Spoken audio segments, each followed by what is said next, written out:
بسم اللہ الرحمن الرحیم نحمده ونصلی ونسلم علی رسول الکریم اما بعد۔ آج 23ویں تراویح میں سورۃ الحجرات سے لے کر سورہ رحمان تک 7 سورتوں کی تلاوت کی گئی ہے۔ پہلی سورت سورۃ الحجرات۔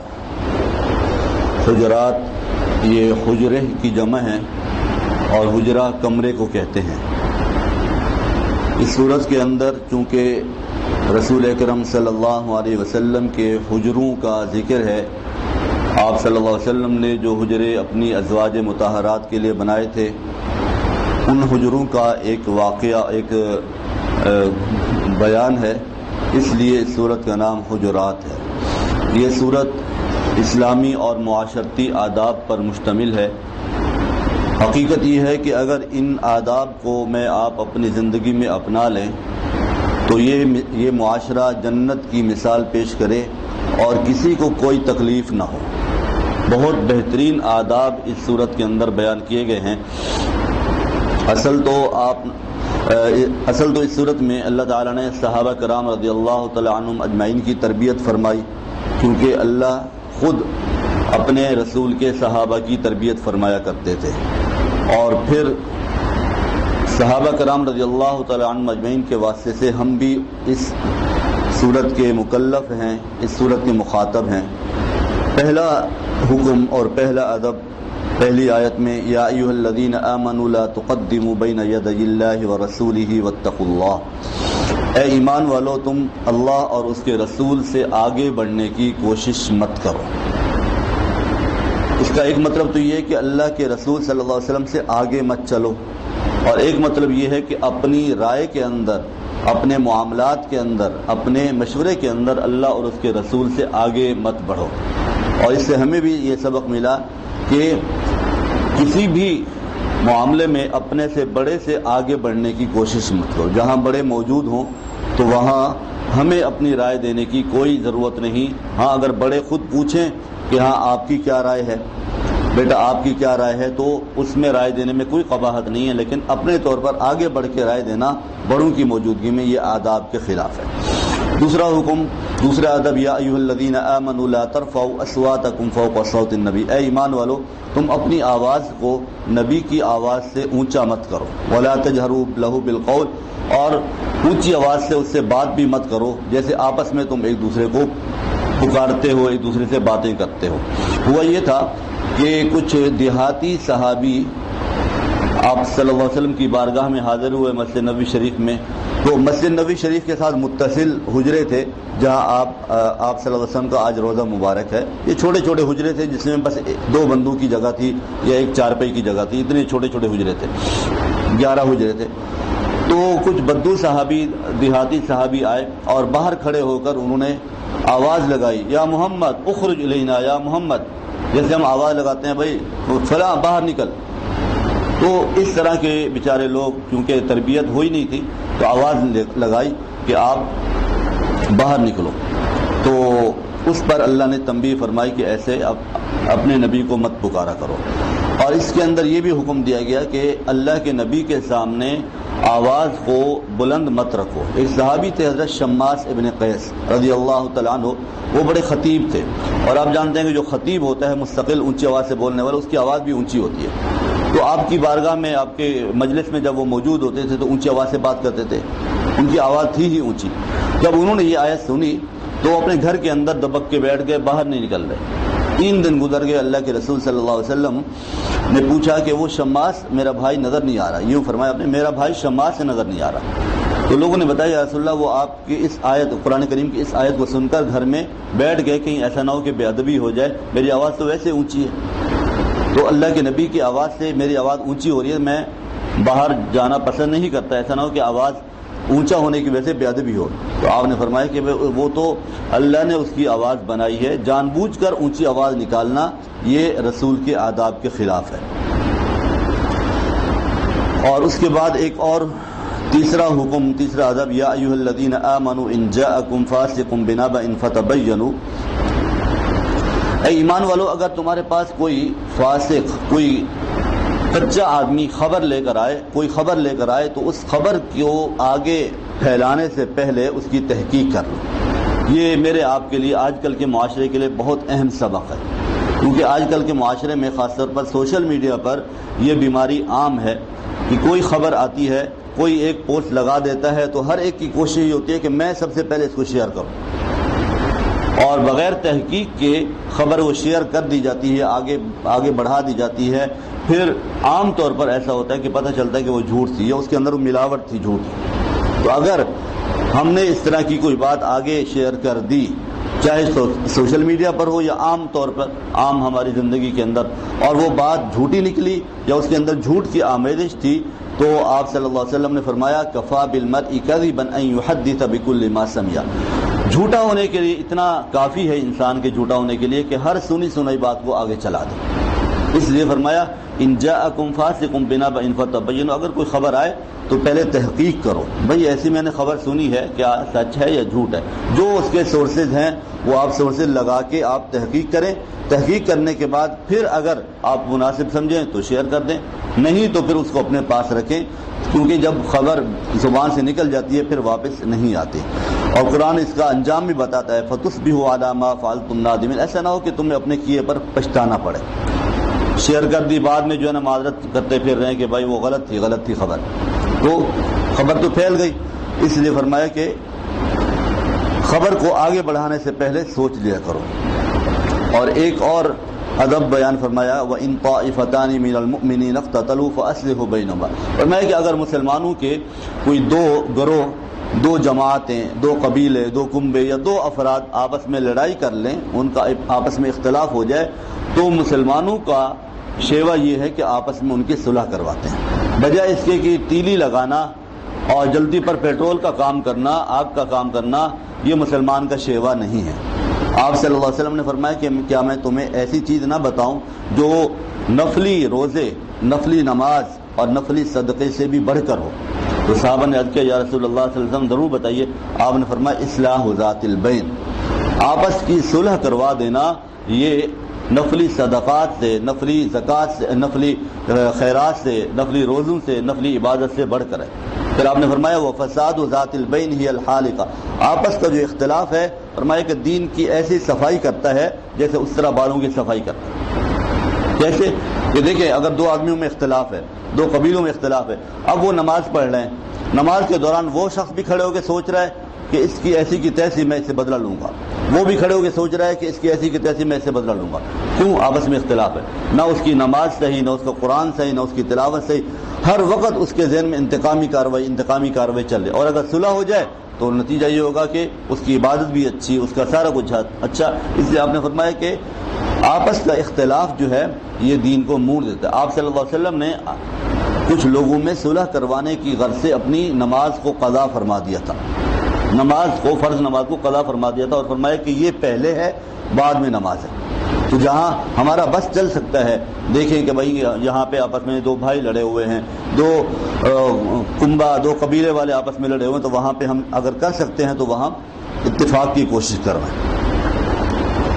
انما المؤمنون اخوۃ، ایک اور حکم یہ ہے کہ تمام کے تمام مسلمان بھائی ہیں، فاصلحوا بین اخویکم، آپس میں صلح کرواؤ، واتقوا اللہ لعلکم ترحمون۔ ایک اور حکم یا ایھا الذین آمنوا لا یسخر قوم من قوم عسى ان یکونوا خیرا، اے لوگو، اے ایمان والو، کوئی کسی قوم کو مسخرہ مت بنائے۔ یہ بھی ہمارے ہاں ایک بڑا رواج چل پڑا ہے کہ لطیفے بنتے ہیں باقاعدہ سوشل میڈیا پر، عام طور پہ میسیجز کے اندر لطیفے بنائے جاتے ہیں کسی قوم، کبھی پٹھانوں کو اٹھا لیا، کبھی مہاجروں کو اٹھا لیا، کبھی سندھیوں کو اٹھا لیا، کبھی پنجابیوں کو اٹھا لیا، کبھی سرائکیوں کو اٹھا لیا کہ یہ فلاں، اس کے اندر یہ برائی، اس کے اندر یہ برائی۔ بحیثیت قوم کسی قوم کو مسخرہ بنانا، اس کا مذاق اڑانا شریعت اس کی اجازت نہیں دیتی۔ اس لیے کہ فرمایا عسى ان یکونوا خیرا منہم، ہو سکتا ہے کہ وہ تم سے بہتر ہوں، ولا نساء من نساء عسى ان يكن خيرا منهم، اور خاص طور پر اللہ نے اس آیت کے اندر عورتوں کو حکم دیا، کیونکہ عورتوں کے اندر خاص طور پر یہ برائی ہے کہ کوئی چھوٹا سا عیب نظر آئے گا اس کو بڑا کر کے پیش کریں گی، تو اس لیے خاص طور پر عورتوں کو دوبارہ کہا تو کوئی عورت کسی عورت کا مذاق مت اڑائے۔ عسى ان يكن خيرا منهم، ہو سکتا ہے کہ وہ عورتیں جن کا تم مذاق اڑا رہی ہو یا تم مذاق اڑا رہے ہو وہ تم سے بہتر ہوں۔ ولا تلمزوا انفسکم، اور اپنے آپ کو برا بھلا مت کہو۔ بعض لوگ ایسے بھی ہوتے ہیں کہ جب کوئی برائی آتی ہے تو اپنے آپ کو برا بھلا، میرا نصیب اچھا ہے، میرا نصیب ایسا ہے، میں بد نصیب ہوں، میں بدبخت ہوں، میں برباد ہوں، ایسا ہوں، فلاں ہوں۔ فرمایا کہ لا تدعوا علی انفسکم ولا آبائکم، اپنے بارے میں بد دعا مت کرو، اپنے اولاد کے بارے میں بد دعا مت کرو، اپنے مال کے بارے میں بد دعا مت کرو۔ ہو سکتا ہے کہ وہ قبولیت کی گھڑی ہو اور اس گھڑی کے اندر دعا قبول ہو جائے تو تم واقعی برباد ہو جاؤ گے۔ اس لیے اپنے خلاف کبھی بھی، اپنے اولاد کے خلاف، اپنے مال کے خلاف کبھی بھی بد دعا مت کرو۔ ولا تنابزوا بالالقاب، اور ایک دوسرے کو برے القاب سے مت پکارو۔ جیسے کچھ علاقوں میں، خاص طور پر گاؤں دیہاتوں کے اندر یہ ہوتا ہے کہ کوئی شخص ایسا نہیں ہوتا جس کا نک نیم لوگوں نے نہ رکھا ہو، الٹا سیدھا نام رکھا ہوتا ہے۔ ایک تو وہ نام ہے کہ جو ماں باپ نے محبت سے رکھ دیا، وہ تو الگ چیز ہے، اور خاص طور پہ اپنی گھر والی کا نام ایک محبت والا نام رکھنا، یہ ایک مستقل سنت ہے۔ رسول اکرم صلی اللہ علیہ وسلم نے اس سنت کو زندہ کر کے دکھایا۔ حضرت عائشہ رضی اللہ تعالیٰ عنہ فرمایا کرتی تھی کہ مجھے آپ صلی اللہ علیہ وسلم پیار سے حمیرہ کہتے تھے۔ تو اپنی گھر والی کا اس طرح نام رکھنا وہ تو سنت ہے، لیکن دوستوں کا الٹا سیدھا نام، کسی کے اندر کوئی چیز دیکھی اس کا نام رکھ دیا کہ یہ ایسا ہے، یہ ایسا ہے، اس کی بھی شریعت میں اجازت نہیں۔ بئس الاسم الفسوق بعد الایمان، فرمایا کہ ایمان لانے کے بعد اس طرح کے ناموں سے پکارنا بہت بری بات ہے۔ ایک اور حکم، یا ایھا الذین آمنوا اجتنبوا کثیرا من الظن، اے ایمان والو بدگمانی سے بچو۔ بدگمانی انسان کے گھروں کو تباہ و برباد کر کے رکھ دیتی ہے، معاشرے کو تباہ و برباد کر کے رکھتی ہے۔ ہاں اگر کسی معاملے میں ایسا بھی نہیں کہ آنکھیں بند کر کے بیٹھ جاؤ، ایسا نہ ہو کہ ہمیں بدگمانی ہوگی، سب کچھ دیکھ رہے ہیں پھر آنکھیں بند کر لی کہ بھائی بدگمانی ہوگی، نہیں۔ ایک چیز حقیقت ہے تو اس حقیقت کا نوٹس لیں، لیکن اگر کہیں کوئی حقیقت نہیں ہے، خواہ مخواہ میں جو ہے وہ شیطان بدگمانی میں مبتلا کرتا ہے تو اس سے بچنا چاہیے۔ مثلا گھر کے اندر آئے، گھر کے اندر آ کے دیکھا تو گھر والی موبائل پہ بات کر رہی ہے، اب اتفاق ایسا ہوا کہ اس کی بات ختم ہوئی، آپ گھر کے اندر داخل ہوئے اور گھر والے نے موبائل بند کر دیا، تو آپ کہیں کہ بھائی یہ میرے آنے کے بعد تم نے موبائل بند کیا، اس کا مطلب ہے کہ کوئی گڑبڑ ہے۔ 2 دفعہ 3 دفعہ ایسا ہو گیا تو اب شیطان کیا کہے گا کہ دیکھو جب بھی تم آتے ہو وہ فون کر رہی ہوتی ہے، بات کر رہی ہوتی ہے، موبائل چلا رہی ہوتی ہے، اور جیسے ہی تم آتے ہو موبائل بند کر دیتی، اس کا مطلب ہے کہ دال میں کوئی کالا کالا ہے۔ اب آپ اس کا موبائل چیک کریں گے، تجسس میں پڑ جائیں گے، پیچھے پڑ جائیں گے، یہ بدگمانی۔ اسی طرح مرد نے کیا، اب مرد کا فون آیا، بیچارہ وہ گھر کے اندر شور شرابہ ہو رہا ہے یا کوئی مسئلہ ہے، مرد فون پہ بات کرنے کے لیے باہر نکل گیا، 2 دفعہ 3 دفعہ ایسا ہو تو بیگم کہیں گی اچھا یہ فون جب آتا ہے اب باہر کیوں جاتے؟ یہ بدگمانی ہے، یہ انسان کے گھر کو تباہ و برباد کر دیتی ہے۔ تو اچھا گمان رکھے، فرمایا ظن المؤمنین خیر، حدیث پاک کے اندر ہے ظن المؤمنین خیرا، ہر مومن کے بارے میں اچھا گمان رکھو، اچھا گمان رکھو۔ ہاں یہ بات الگ ہے کہ بحیثیت ذمہ دار، بحیثیت سربراہ مرد کی ذمہ داری ہے کہ اپنے گھر والوں کی نگرانی رکھے، آنکھ رکھے، ایسا نہ ہو کہ کوئی خوش فہمی کے اندر، حسن زن کے اندر بہت کچھ ہو رہا ہو اور ہم کہیں کہ ہمیں بدگمانی کا حکم نہیں ہے۔ اعتدال کا حکم ہے ہر معاملے میں۔ اور ایک اور حکم، ولا تجسسوا، جاسوسی مت کرو، ولا یغتب بعضکم بعضا، ایک حکم یہ ہے ولا یغتب بعضکم بعضا، کوئی کسی کی غیبت نہ کرے۔ غیبت کس کو کہتے ہیں؟ غیبت کی تعریف آپ صلی اللہ علیہ وسلم نے فرمایا ذکرک اخاک بما یکرہ، اپنے بھائی کا تم اس انداز میں ذکر کرو، تذکرہ کرو کہ اس انداز کو تمہارا بھائی برا سمجھے، یہ غیبت ہے۔ کسی کا اس انداز میں تذکرہ کرنا کہ اس انداز سے تذکرہ کرنے کو سامنے والا برا سمجھ رہا ہے، یہ غیبت ہے۔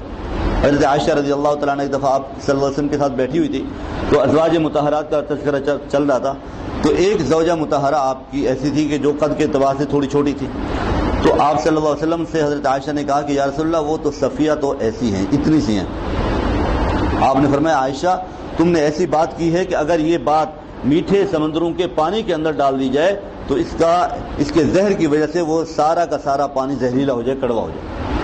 بہت خطرناک بات ہے کسی کو یہ کہنا کہ دیکھا چلتا کیسے ہے، وہ بولتا کیسے ہے، کسی کے بارے میں اس طرح کی بات کرنا، اگر سامنے کریں گے تو دل آزاری ہے، اس کے اندر بیچارے کے اندر کوئی نقص ہے، کوئی عیب ہے، آپ اس کے سامنے کر رہے ہیں، اس کو کہہ رہے ہیں کہ دیکھ تیری چال کیسی ہے، تیرے بات کرنے کا انداز کیسا ہے، یہ تو دل آزاری ہے، یہ بھی حرام ہے۔ اور اگر پیٹھ پیچھے کر رہے ہیں تو یہ غیبت ہے۔ دیکھیں جب ہم کسی کی تخلیق پر اعتراض کرتے ہیں تو اس شخص پر اعتراض نہیں ہوتا، حقیقت میں اعتراض بنانے والے پر ہوتا ہے۔ اگر آپ کے پاس کوئی برتن آیا، کوئی کوئی چیز آئی بنی ہوئی، اس کے اندر آپ نے کوئی نقص نکالا تو وہ نقص اس چیز میں نہیں ہوتا، بلکہ آپ کہیں گے کہ دیکھیے کیسے بنایا اس نے۔ اس کا مطلب یہ ہوا کہ ہم اس کے عیب کا نقص نکال کر، اس کا عیب نکال کر ہم اللہ پر نعوذ باللہ اعتراض کر رہے ہیں کہ اللہ آپ نے اس کو کیسے بنایا۔ اس لیے غیبت کرنے سے ہر حتی الامکان بچیں۔ اور پھر غیبت جو ہے جس طرح زبان سے ہوتی ہے، اشارے سے بھی ہوتی ہے۔ بعض اوقات زبان آدمی استعمال نہیں کرتا، اشارہ کرتا ہے، یوں دیکھا، یہ بھی غیبت ہے۔ ایک آدمی جا رہا ہے اور اشارہ کر دیا، اب اس کو پتہ ہی نہیں کہ میرے بارے میں اس نے کیا کہا، اور یہ ایسا اشارہ کیا کہ وہ اگر دیکھ لیتا تو اس کو آگ لگ جاتی، یہ بھی غیبت ہے۔ اس سے بچے جتنا ہو سکے۔ جس طرح پھر غیبت سننا کرنا حرام ہے، غیبت سننا بھی حرام ہے، اور اس کو ایسے فرمایا کہ جیسے اپنے مردہ بھائی کا گوشت کھانا۔ آپ صلی اللہ علیہ وسلم نے خود معراج کے موقع پہ یہ منظر دیکھا تھا، اور پھر آپ نے آ کر بتایا کہ غیبت کرنے والوں کا انجام ایسا ہے۔ اور پھر آگے ہے ایک اور ادب ہے، یا ایھا الناس انا خلقناکم من ذکر وانثی وجعلناکم شعوبا وقبائل لتعارفوا ان اکرمکم عند اللہ اتقاکم۔ اے لوگوں، ہم نے تمہیں مرد اور عورت پیدا کیا اور تمہارے قبیلے بنائے، کنبے بنائے، تاکہ تم ایک دوسرے کو پہچان سکو۔ لیکن یہ کنبے، قبیلے، قومیں، شکل و صورت یہ معیار نہیں ہے۔ معیار ان اکرمکم عند اللہ اتقاکم، اللہ کے ہاں معیار تقوی ہے۔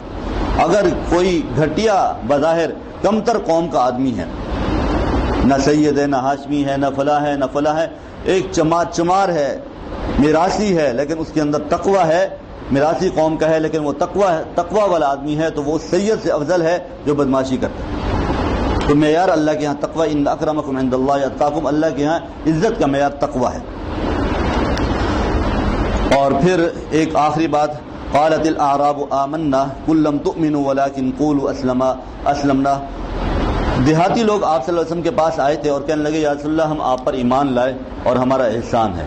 تو آپ نے فرمایا قل لم تؤمنوا ولكن قولوا اسلمنا، ایک تو تمہارا احسان نہیں ہے، اور دوسرا یہ کہ تم زبان سے اپنے آپ کو مسلمان کہتے ہو، حقیقت میں تم مومن اور مسلم میں فرق ہے۔ ایمان کا تعلق انسان کے دل سے ہے اور اسلام کا تعلق انسان کے ظاہر سے ہے۔ تو اللہ نے جو ہم سے تقاضا کیا ہے وہ اسلام کا بھی تقاضا کیا، ایمان کا بھی تقاضا کیا، یعنی دل میں بھی ایمان ہو اور ظاہراً بھی اپنے آپ کو تابع کرنا۔ یا ایھا الذین آمنوا آمنوا باللہ ورسولہ، اے ایمان والو، جہاں بھی حکم ہے ایمان لانے کا وہ ایمان والوں کو ہے۔ اے ایمان والو تم ایمان لے آؤ، کیا مطلب کہ پورے کے پورے دین اسلام میں داخل ہو جاؤ۔ یہاں ہماری سورہ حجرات ختم، اس کے بعد سورہ قاف ہے، اور سورہ قاف مکی ہے۔ قاف یہ حروف مقطعات میں سے ہے، اور اس کا مطلب اور اس کا مفہوم اللہ تعالیٰ کے علاوہ اور کوئی نہیں جانتا۔ اس سورت کی آیت نمبر 16 میں اللہ فرماتے ہیں وَلَقَدْ خَلَقْنَا الْإِنسَانَ وَنَعْلَمُ مَا تُوَسْوِسُ بِهِ نَفْسُهُ وَنَحْنُ أَقْرَبُ إِلَيْهِ مِنْ حَبْلِ الْوَرِيدِ۔ فرمایا کہ ہم نے انسان کو بنایا اور انسان کے دل میں جو خیالات آتے ہیں، وسوسے آتے ہیں، وہ بھی ہم جانتے ہیں، اور ہم انسان کی شہرت سے زیادہ قریب رہے۔ دیکھیں، جب بھی کوئی کمپنی یا کوئی ادارہ کسی چیز کو بناتا ہے تو اس کی تمام باریکیوں سے وہ واقف ہوتا ہے۔ ایسے ہی اللہ فرما رہے ہیں کہ ہم نے انسان کو بنایا، انسان کی تمام باریکیوں سے ہم واقف ہیں، کہ انسان کیا سوچتا ہے، انسان کی کیا ضروریات ہیں، اور انسان کے دل میں کیا خیال آتے ہیں، ہم سب جانتے ہیں۔ اس لیے جب بھی کوئی اس طرح کا خیال آئے تو اس خیال کو آگے بڑھانے سے پہلے دیکھیں، وسوسے کا آ جانا، خیال کا آ جانا کوئی برا نہیں ہے۔ کسی کو خدا نخواستہ قتل کرنے کا خیال بھی آ گیا، نعوذ باللہ زنا کا خیال بھی آ گیا، نعوذ باللہ شراب پینے کا خیال بھی آ گیا، تو خیال کا آنا برا نہیں ہے، اس کو جھٹک دیں، یہاں تک تو کوئی پکڑ نہیں ہے۔ لیکن اگر خیال آیا اس کے بعد پھر آپ بیٹھ گئے، بیٹھنے کے بعد اچھا یہ خیال تو آیا، اب اس پر عمل کیسے کریں، اس کا ماحول کیسے بنائیں، اب اس میں پلاننگ شروع کر دی، سوچتا رہا کہ ایسا کروں گا، ویسا کروں گا، یہ گناہ ایسے کروں گا، اس فلاں موقع پہ کروں گا۔ اب جب یہ پلاننگ ہو رہی ہے ذہن میں تو اس پلاننگ کرنے پر گناہ ہے۔ اور ایک اب دیکھیں اللہ کی رحمت، دیکھیں اس پر بھی ایک گناہ ہے، ایک پلاننگ کی آپ نے، ایک گناہ ہے۔ جب تک آپ نے عملی طور پر اس پر قدم نہیں اٹھایا پھر گناہ نہیں ملے گا، لیکن اگر آپ نے نیکی کا سوچا، نیکی کا خیال آیا اور اس پہ پلاننگ شروع کر دی کہ نیکی کروں گا، میں ایسا کروں گا، میں اس طرح لوگوں کی مدد کروں گا، میں اتنے نوافل پڑھوں گا، اس پہ اللہ تعالیٰ پھر ایک نیکی پر اللہ تعالیٰ 10 نیکیوں کا اجر و ثواب عطا فرماتے ہیں۔ اور پھر اس سورت میں، سورہ قاف میں آیت نمبر 30 میں اللہ فرماتے ہیں یوم نقول لجہنم هل امتلأت وتقول هل من مزید.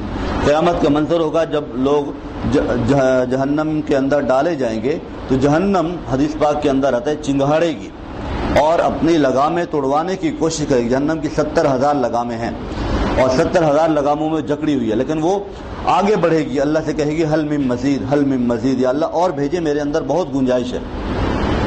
اور پھر دوسری صورت میں سورہ قلم کے اندر آگے آ رہے یوم یکشف عن ساق ویدعون الی السجود، پھر اللہ تعالیٰ اپنی قدرت سے جہنم کو سکیڑ دیں گے. جہنم وسیع ہوگی اور وہ مطالبہ کرے گی کہ مجھے اور چاہیے، میں یہ تو بہت ابھی میرے اندر گنجائش ہے. تو اللہ اس کو راضی کرنے کے لیے، اس کو بند کرنے کے لیے، خوش کرنے کے لیے جہنم کو سکیڑ دیں گے اور پھر وہ بند ہو جائے گی اور اس کا مطالبہ ختم ہو جائے گا. یہ بھی اللہ کی رحمت ہے. اس کے بعد ہے سورۃ الزاریات. سورۃ الزاریات کا مطلب ہے پھیلنے والے. اس سورت کے شروع میں اللہ نے بہت ساری قسمیں کھائی ہیں. اب دیکھیں آپ صلی اللہ علیہ وسلم کے بعد صحابہ کے زمانے میں ایک بدو دیہاتی جا رہے تھے، صحابی تھے. انہوں نے جب یہ آیت سنی والزاریات ذروا فالحاملات وقرا فالجاریات یسرا، بہت ساری قسمیں ہیں، اور قسمیں کھانے کے بعد اللہ فرماتے انما توعدون لصادق، تم سے جو وعدے کیے جاتے ہیں جنت جہنم کے وہ کوئی جھوٹے وعدے نہیں ہے بلکہ سچے وعدے. تو یہ آیتیں جب ان بدو صحابی نے سنی تھی بے ہوش ہو گئے، گر پڑے. ہوش آیا تو لوگوں نے پوچھا کہ آپ کو کیا ہوا تھا، کوئی ایسی بات تو نہیں تھی؟ تو فرمانے لگے کہ ہم کتنے گر گئے ہیں، کتنے گھٹیا ہو گئے ہیں کہ ہمارا رب جو ہے ہمیں یقین دلانے کے لیے قسمیں کھا رہا ہے. یعنی ہمیں اللہ کی بات پر کیا یقین نہیں آتا؟ اللہ کو قسمیں کھانے کی ضرورت پڑ گئی اور اپنے وعدے سچے کرنے کے لیے اللہ نے اتنی قسمیں کھائیں. اس بات پر کہنے لگے مجھے شرم آئی، حیا آئی کہ ہم اتنے گھٹیا ہو گئے کہ اللہ ہمیں یقین دلانے کے لیے قسمیں کھا رہے ہیں. اس کے بعد جو ہے اسی صورت کے اندر آیت پارہ نمبر 27 جب شروع ہوتا ہے تو اللہ تعالیٰ نے اپنی قدرت کی کچھ نشانیاں بیان فرمائیں. وَالسَّمَاءَ بَنَيْنَاهَا بِأَيْدٍ وَإِنَّا لَمُوسِعُونَ، کہ آسمان کو ہم نے اپنی قدرت سے بنایا اور ہم اس کو پھیلانے والے ہیں. وَالْأَرْضَ فَرَشْنَاهَا فَنِعْمَ الْمَاهِدُونَ، ہم نے زمین کو بطور بچھونے کے بستر کے بچھایا.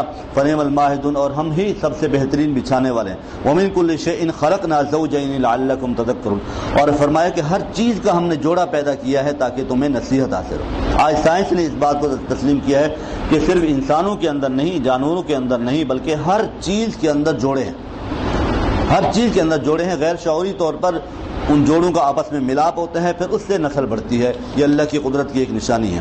اس کے بعد سورۃ الطور ہے، یہ بھی مکی صورت ہے. اس صورت کے اندر بھی اللہ تعالیٰ نے شروع میں قسمیں کھائی ہیں. والطور و کتاب، قسم ہے کوہ طور کی اور اس کتاب کی جو لکھی ہوئی ہے فی رق منشور، اور پھیلے ہوئے صحیفے کے اندر. والبیت المعمور، اور قسم ہے بیت المعمور کی. والسقف المرفوع، اور آسمان کی قسم. والبحر المسجور، اور سمندروں کی قسم. ان عذاب ربک لواقع، تیرے رب کا عذاب یقیناً واقع ہونے والا ہے، آنے والا ہے. ما لہ من دافع، اس عذاب کو کوئی ٹالنے والا نہیں ہے. پھر اسی صورت کے اندر اللہ کے نبی صلی اللہ علیہ وسلم پر کچھ مشرکین مکہ کے جو پرانے اعتراضات ہیں، ان اعتراضات کو بیان فرمایا کہ یہ کبھی شاعر کہتے ہیں، کبھی مجنون کہتے ہیں. ان تمام اعتراضات کو اللہ تعالیٰ نے رد فرمایا اور 11 اللہ تعالیٰ نے سوال کیے. 11 سوالات کے اندر پھر اللہ تعالیٰ نے خود ہی جواب دیے کہ کیا تم نے ایسا کیا کہ ام خلقوا من غیر شیء ام هم الخالقون، کیا تم ایسے ہی پیدا کیے گئے یا تم نے خود پیدا کیا؟ اس طرح کی 11 سوالات کر کے اللہ تعالیٰ نے آخر میں فرمایا فَذَرْهُمْ حَتَّى يُلَاقُوا يَوْمَهُمُ الَّذِي فِيهِ يُوعَدُونَ، اے میرے نبی آپ ان کو اپنے حال پر چھوڑ دیں، جب یہ ہم سے ملیں گے تو پھر ہم ان کو بتائیں گے. اس کے بعد سورہ نجم ہے. نجم کا معنی ہوتا ہے ستارہ. اس صورت کے اندر بھی اللہ تعالیٰ نے قسمیں کھائیں. آپ صلی اللہ علیہ وسلم جب معراج پہ تشریف لے گئے تو معراج سے واپسی پر آپ صلی اللہ علیہ وسلم نے معراج کا حال بتایا تو کفار مکہ مذاق اڑانے لگے کہ اب دیکھو یہ ایک نئی بات لے آئے. تو اللہ نے قسمیں کھا کر مشرکین مکہ کو بتایا والنجم اذا ہوا ما ضل صاحبکم وما غوا، قسم ہے ستارے کی جب وہ چھا جائے، ما ضل صاحبکم وما غوا، تمہارا ساتھی جو ہے محمد صلی اللہ علیہ وسلم نہ بھٹک چکے ہیں اور نہ یہ بہک چکے ہیں. وما ينطق عن الهوى، اور نہ یہ اپنی مرضی سے کوئی بات کرتے ہیں. ان هو الا وحی یوحى، جو بولتے ہیں یہ وحی ہوتی ہے اللہ کی طرف سے. ایک صحابی تھے، آپ صلی اللہ علیہ وسلم کی ہر بات کو لکھا کرتے تھے. ہر وقت ان کے پاس سمجھے کہ کاغذ قلم ہوتا تھا، جو آپ اپنی زبان مبارک سے نکالتے تھے تو آپ وہ لکھ لیتے تھے.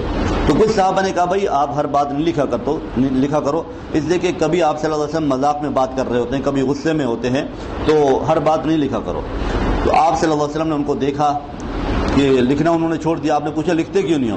کہنے لگے یا رسول اللہ صلی اللہ علیہ وسلم مجھے میرے ساتھیوں نے کہا تھا کہ ہر بات لکھنے کی نہیں ہوتی. تو پھر اس پر یہ آیت نازل ہوئی وما ينطق عن الهوى ان هو الا وحی یوحى کہ میرا نبی اپنی مرضی سے کوئی بات کر ہی نہیں سکتا. ان هو الا وحی یوحى ہر بات وہ اللہ کی وحی ہوتی ہے. اس لیے آپ نے فرمایا کہ جو بھی میں بولوں اس کو لکھ لیا کرو. پھر انہوں نے لکھنا شروع کر دیا. اس کے بعد سورہ قمر ہے اور اس صورت کا پس منظر یہ ہے کہ کفار مکہ آپ صلی اللہ علیہ وسلم کے پاس آئے اور کہنے لگے کہ بھائی زمین والوں پر تو آپ کا جادو چل چکا ہے, سب کو آپ نے اپنے جادو میں لے لیا, اب آسمان پر آپ کا جادو نہیں چل سکتا. اگر آپ ہمارا ایک مطالبہ پورا کر دیں تو ہم پھر مان لیں گے. آپ نے فرمایا بتاؤ. کہنے لگے ہم یہ چاہتے ہیں کہ یہ چاند ہے, چاند کے 2 ٹکڑے کر کے دکھاؤ, پتہ چل جائے گا کہ آپ کا جادو آسمان پر جاتا ہے یا نہیں. تو آپ صلی اللہ علیہ وسلم نے اللہ سے دعا کی کہ یا اللہ یہ مطالبہ کر رہے ہیں, ہو سکتا ہے کہ یہ مطالبہ پورا ہو جائے اور مسلمان ہو جائے. تو اللہ تعالیٰ نے فرمایا کہ اے میرے نبی دعا کرنا آپ کا کام ہے اور چاند کو 2 ٹکڑے کرنا میرا کام ہے. آپ بس انگلی کا اشارہ کریں. انگلی کا اشارہ کیا تو وہ چاند کے 2 ٹکڑے ہوئے اور ایک ٹکڑا جبل ابی قبیس کے اس طرف ہو گیا, ایک طرف ایک ٹکڑا اس طرف ہو گیا. جب یہ ہو گیا تو انہوں نے کہا اچھا پہلے تو ہم یہ سمجھتے تھے کہ زمین پر جادو چلتا ہے, اب آپ کا جادو بہت تیز ہو گیا, آسمان پر بھی چلنے لگے. بدبخت ایسے تھے ایمان پھر بھی نہ لائے. اس وقت وہ چاند حقیقت میں 2 ٹکڑے ہوئے, خواب نہیں تھا اور کوئی مذاق نہیں تھا, حقیقت میں چاند کے 2 ٹکڑے ہوئے. پھر لوگوں نے دیکھا کہ جیسے چاند الگ ہوا اور اللہ کی قدرت سے, اللہ کے نبی صلی اللہ علیہ وسلم کے معجزے سے پھر چاند آپس میں ملا اور ویسے کے ویسے ہو گیا. اس کا بھی یہاں صورت کے اندر بیان ہے. اس کے بعد پھر اللہ تعالیٰ نے اسی صورت کے اندر مختلف قوموں کا تذکرہ فرما کر ان کے انجام کو بیان فرمایا ہے. آخری صورت ہماری سورہ رحمان ہے اور سورہ رحمان کو عروس القرآن کہتے ہیں. قرآن کی دلہن ہے, قرآن کی زینت ہے. اور اس صورت کے بارے میں نے حرم شریف کے اندر وہاں سنا تھا, ایک مدرس مولانا مکی حجازی صاحب درس دے رہے تھے.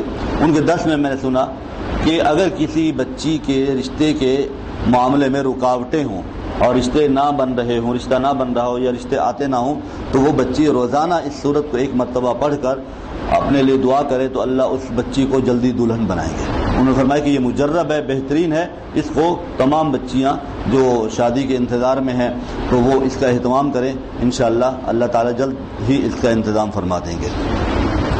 اس صورت کے اندر اللہ تعالیٰ نے 29 مرتبہ فَبِأَيِّ آلَاءِ رَبِّكُمَا تُكَذِّبَانِ کا ذکر کیا ہے کہ تم اپنے رب کی کون کون سی نعمت کو جھٹلاؤ گے. یہ صورت آپ صلی اللہ علیہ وسلم نے جنات کے سامنے تلاوت فرمائی تو جنات ہر دفعہ یہ کہتے تھے, جب بھی فَبِأَيِّ آلَاءِ رَبِّكُمَا تُكَذِّبَانِ کی آیت آتی تھی تو جنات یہ کہتے تھے لا بنعم ربک شیء نکذب, یا اللہ ہم اپنے رب کی کسی نعمت کو نہیں جھٹلا سکتے. فَبِأَيِّ آلَاءِ رَبِّكُمَا تُكَذِّبَانِ تم اپنے رب کی کون کون سی نعمت کو جھٹلاؤ گے. تو جنات اس کے جواب میں ہر آیت پر یہ کہتے تھے کہ یا اللہ ہم اپنے رب کی کوئی نعمت بھی نہیں جھٹلا سکتے. اور حقیقت بھی یہی ہے کہ اللہ کی بے شمار نعمتیں ہیں اور ہم ان میں سے کسی کی نعمت کو بھی نہیں جھٹلا سکتے. اس کے اندر چند ایک باتیں ہیں, وہ ذرا ایک بات ہے, اللہ نے فرمایا رب المشرقین و رب المغربین. اللہ 2 مشرقوں کا رب ہے اور 2 مغربوں کا رب ہے. قرآن کی ایک آیت میں یوں آتا ہے رب المشرق والمغرب لا الہ الا هو فاتخذوا وکیلا. سورہ مزمل میں اللہ فرماتے ہیں اللہ مشرق اور مغرب کا رب ہے. یہاں ہے کہ اللہ 2 مشرقوں کا رب ہے. اور ایک اور آیت میں رب المشارق والمغارب, اللہ مشرقوں اور مغربوں کا رب ہے. یعنی ایک مشرق کا بھی رب اللہ ہے, 2 مشرقوں کا رب بھی اللہ ہے اور کئی مشرقوں کا رب بھی اللہ ہے. ایک مغرب کا رب بھی اللہ, 2 مغرب کا رب بھی اللہ اور کئی مغربوں کا رب بھی اللہ. اس کا کیا مطلب ہے؟ مفسرین فرماتے ہیں کہ اگر سورج کے طلوع ہونے کے رخ کو دیکھیں تو مشرق سے طلوع ہوتا ہے. اگر آپ اس طرف دیکھیں اور پوری یہ سائڈ آپ اپنے نگاہ میں رکھیں, اپنے ذہن میں رکھیں, تو آپ اس کو کہتے ہیں مشرق. یہ مشرق ہے ساری, اس لحاظ سے یہ مشرق اور یہ مغرب. اور اگر ایک مشرق کے ایک کونے کو دیکھیں اور دوسرے کونے کو دیکھیں تو یہ 2 مشرقیں ہو گئیں. اور اس طرح مغرب کے دونوں کونوں کے دیکھیں تو 2 مغربیں ہو گئی, تو 2 مغربوں کا رب ہو گیا. اور رب المشارق کئی مشرقوں کا رب اور کئی مغربوں کا رب. اس کا مطلب یہ ہے کہ سورج, آپ جانتے ہیں کہ سورج روزانہ ایک جگہ سے طلوع نہیں ہوتا, بلکہ سورج کے برج بنے ہوئے ہیں. سورج کے اڈے بنے ہوئے ہیں کہ آج اس اڈے سے طلوع ہوگا، کل اس اڈے سے. اسی وجہ سے دن کے اندر اور رات کے اندر فرق آتا ہے، گھنٹوں کا منٹوں کا فرق آتا ہے، دن بڑے ہوتے ہیں چھوٹے ہوتے ہیں، اسی وجہ سے کہ آج اس برج سے طلوع ہوگا کل اس برج سے. تو اس طرح یہ 360 برج ہیں مشرق میں اور 360 برج ہیں مغرب میں. ہر برج سے روزانہ اپنی جگہ پر طلوع ہوتا ہے، اپنی جگہ سے طلوع ہوتا ہے، اپنی جگہ پر غروب ہوتا ہے. اس طرح یہ 360 مشرقیں اور 360 مغربیں ہیں. یہ اللہ کی قدرت ہے. آپ دیکھتے ہیں کہ سردیوں کے موسم میں سورج یہاں سے اس طرف سے طلوع ہوتا ہے اور گرمی میں یہاں سے طلوع ہوتا ہے. تھوڑا تھوڑا ہلتا وہاں پہنچ جاتا ہے. یہ اللہ کی قدرت کی ایک نشانی ہے. اور ایک اور آیت ہے مرج البحرین یلتقیان، کہ دو سمندر ہیں جو آپس میں ملتے ہیں، بینہما برزخ لا یبغیان، ان کے درمیان میں اللہ نے ایک رکاوٹ رکھی ہے جو آپس میں ملتے نہیں ہیں. وہ آپ جانتے ہیں کئی جگہوں پر اللہ کی قدرت کی ایک جگہ نہیں ہے بلکہ کئی جگہوں پر اللہ کی قدرت کی نشانیاں سامنے آئی ہیں کہ دو سمندر ہیں، ایک کڑوا ہے، ایک نمکین ہے، ایک میٹھا ہے، اور دونوں ساتھ ساتھ چل رہے ہیں، آپس میں ملتے نہیں ہیں. یہ بھی اللہ کی ایک قدرت کی نشانی ہے. اور اسی سورت کے اندر ایک اور آیت ہے وَلِمَنْ خَافَ مَقَامَ رَبِّهِ جَنَّتَانِ، کہ جو اپنے رب سے ڈر گیا اس کے لیے اللہ نے خاص طور پر 2 جنتوں کا وعدہ کیا ہے. اس آیت کے ذیل میں مفسرین کرام نے لکھا ہے کہ حضرت عمر فاروق رضی اللہ تعالیٰ عنہ کے زمانے میں ایک صحابی تھے، وہ جا رہے تھے تو ان کو ایک عورت نے برائی کی دعوت دی. تھوڑی دیر کے لیے، تھوڑے لمحے کے لیے ان کے خیال میں آیا کہ ٹھیک ہے برائی کی طرف چلے جاتے ہیں، لیکن پھر ان کے سامنے یہ آیت ہے، ان کے ذہن میں یہ آیت ہے وَلِمَنْ خَافَ مَقَامَ رَبِّهِ جَنَّتَانِ، کہ جو اپنے رب کے سامنے کھڑے ہونے سے ڈر گیا اللہ اس کو 2 جنتیں عطا فرمائے گا. بس یہ آیت سوچی اور فوراً ان کا کلیجہ پھٹا اور وہیں ختم ہو گئے. حضرت عمر فاروق رضی اللہ تعالیٰ عنہ ان کی اس تجہیز و تکفین میں شامل ہوئے، کفن دفن میں شامل ہوئے، قبر پر کھڑے ہو کر پھر یہ آیت پڑھی تو اندر سے آواز آئی کہ میرے رب نے مجھے 2 نعمتیں عطا کر دی. میرے رب نے 2 جنتیں جن کا وعدہ کیا تھا اور جن کی میں نے امید رکھی تھی اور میں جس رب سے ڈر گیا تھا، اللہ تعالیٰ نے مجھے وہ 2 جنتیں عطا کر دی.